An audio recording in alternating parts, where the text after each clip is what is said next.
Detik-detik kereta api melewati banjir yang menggenangi perlintasan di Sunter, Jakarta Utara. Sebuah video yang diunggah oleh sebuah akun Instagram @terangmedia menayangkan kondisi perlintasan kereta api yang terendam air.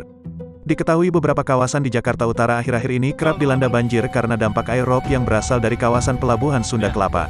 Banjir menggenangi perlintasan JPL 11C Sunter, Jakarta Utara. Air mulai naik sekitar jam 11 siang dan semakin lama semakin tinggi. Selasa, tanggal 7 Desember tahun 2021. Kejadian ini membuat kereta yang melintas harus berhati-hati dan mengurangi kecepatan.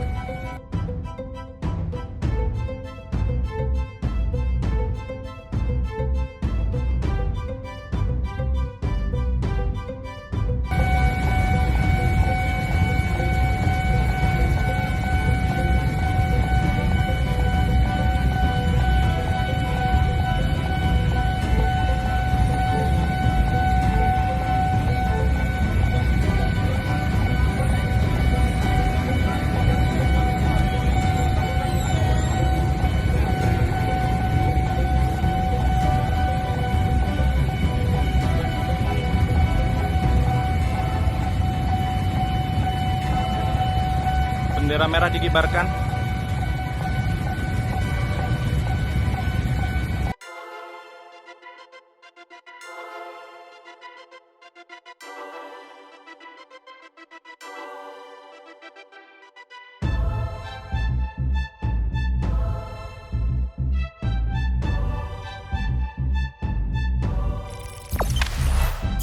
Jangan lupa subscribe, share, komen, dan like ya.